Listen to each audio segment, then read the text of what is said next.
Hello and welcome everyone to the world of Wrath, where the game of Flesh and Blood takes place. Now what is Flesh and Blood, you might ask?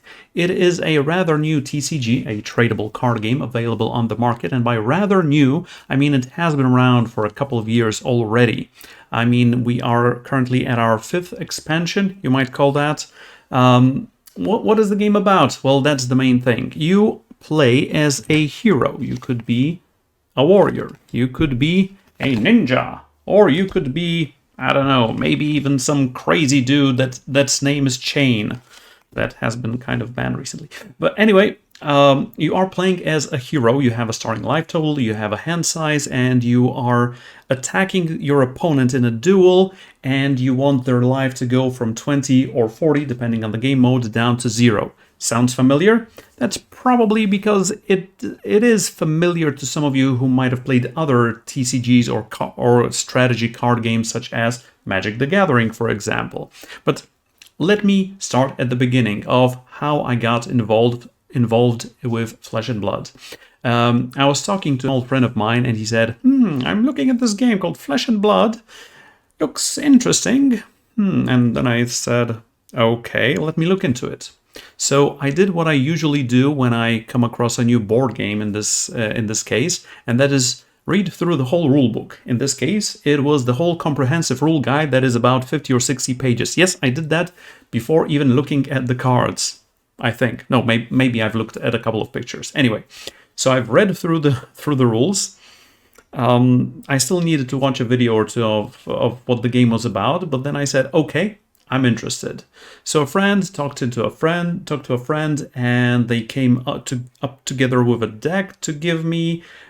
So I went to a friendly local gaming store for an armory event. That is something like a Friday Night Magic on a Wednesday, but for Flesh and Blood. So I went there. I arrived just as the tournament was about to start. I got the deck.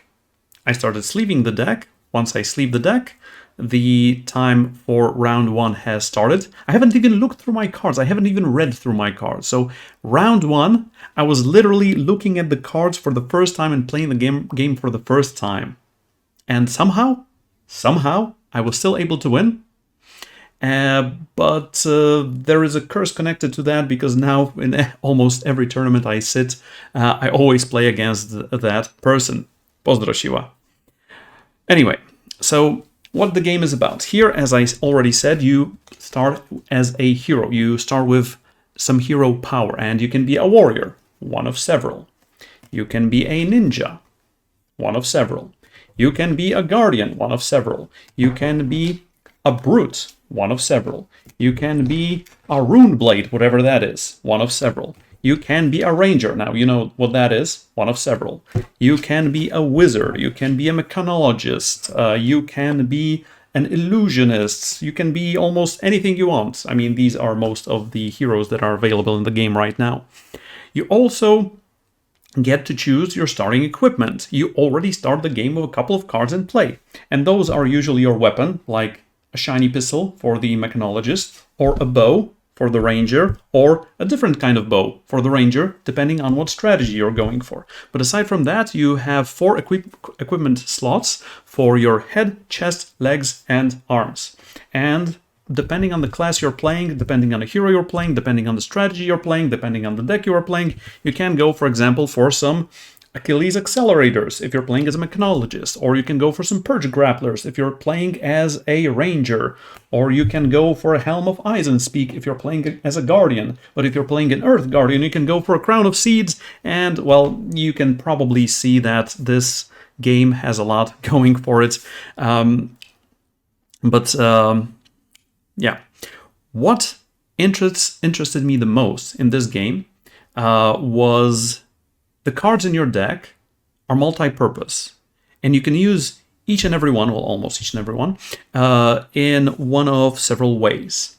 The main way of using a card is pitching it for resources. When you have a card, here you have a circle that says 1, 2, 3. If you pitch this, if you use this, if you play this, you get 3 resources to use for that turn. And then you can later use it to play some other cards with their cost being here in the upper right corner. So using them for resources or playing them. But that's not the only thing. Given that the game is all about attacking your opponent, you can also use them to defend yourself by just playing them for their defense value. That is sometimes there and sometimes isn't. So there are deep decisions in this game. And given how the turn structure works and how the heroes work, the decisions you are taking do matter on every turn. The basic turn structure is this. At the end of your turn, you draw up to your hero hand size or intellect. That is usually 4. So at the end of my turn, however many cards I played, I draw up to 4. And I can use those cards on my opponent's turn to mess up with their plans or to block their attacks, as I've already shown you with these block values. But the cards I'm not using to block with, I can use on my turn to play them, to pitch for resources to be able to play them, etc., etc. So you are making decisions on your turn and you are making decisions on your opponent's turn. And actually, it all starts on your opponent's turn because I pitch this, I play this, I play this, I play this, I attack you for X. And now here is your chance to shine because you are staring at your 4 cards. You sometimes have an additional card tucked under your hero in the so-called arsenal zone. Well, not under your hero, but somewhere tucked as a special 5th card that you can sometimes have, that you can sometimes play. More on that in the how to play video. And you are wondering, okay, what can I do on my turn? And everything that I'm not doing on my turn, for example, I cannot play all the cards, I can just use them to defend. Or maybe I'm low enough on health that I need to be careful and I need to block for more. Or maybe my health is high enough that I can let the whole attack in, do a pivot moment, and use my full hand to devastate the opponent as much as possible to get their life total down, down, down, closer to 0. So as you can see, there are a lot of decisions, and that is what makes this game so interesting for me. Also, there are multiple play formats for this game. You can play a blitz game that is, as the name would suggest, faster. It takes about 10 to 15 minutes, according to the publisher of the game. The decks are smaller, the starting life totals are lower. There is slightly different deck building. There are slightly different deck building rules applied, but other than that, it is almost the same as the classic constructed format, which plays for about 30 to 50 minutes. So you can play shorter games, you can play longer games, but they have different decks. They use different decks and different strategies because getting someone from 20 to 0 takes like 1 or 2 combo turns. Taking someone down from 40 to 0 is a lot of work, a lot of effort, and some more strategy comes into that as well. Also, given that you have a higher health buffer, allows for the back and forth play to be much more interesting. There are also limited formats like draft or sealed deck. And apparently there's also a multiplayer, but I haven't even looked at the rules for that one yet. Also, the game is very collectible. You have multiple rarities of cards, and in every booster pack, in those 15 cards plus a token that you get, there is 1 foil card, and those foils look really beautiful. I mean, unfortunately, my camera cannot show you the beauty of these rainbow foils or cold foils, because even there are different kinds of foil cards and with different effects that you can get from those packs. And all of that being said, the game has a low entry point, but can be expensive. As the low entry point, there are the so-called starter blitz decks that are $12 MSRP, available for the Monarch and Tales of Aria sets, the 2 newest sets. And when you buy that deck, you can just take it out of the box, shuffle it, and play it. And it plays good, seriously. And it does have some starter value. But once you get deeper and deeper and deeper into the game, obviously those legendaries or even the fabled cards have very, very high prices. But you usually don't need them if you're playing with some friends. But once you get into the game, it can be really heavy. on your wallet as well. But that depends on what you want from the game. What else can I say about it? The art in the game is really gorgeous. It is very detailed. I don't know if my green screen is going to mess this one up or not, but the illustrations are very detailed and they are quite pleasant to the eye. Although, as the name would suggest, there is a lot of blood being poured from flesh that is being impeded by some sharp objects such as arrows, knives, sometimes even hammers, maybe even a pistol or two. Well, that's the world of Flesh and Blood. Every hero in this game plays differently. If you're playing during the Ironsong, the warrior, that I've already probably shown you, you care about hitting the opponent twice with your weapon, called Dawnblade. If you are playing as Oldhim, Grandfather of Eternity, you are blocking everything that is coming your way, and you are trying to, let's say, deck the opponents, make them rid of all their cards. If you are playing as Dash, the Mechanologist, you can play dozens of, well, maybe not dozens, but you can play some items that enhance your pistol, that enhance your abilities, that enhance your attacks. So you can do a lot of things. You can, if you're playing a ninja, such as Ira, it says your second attack every turn gets +1 attack value. So you want to attack multiple times on a turn.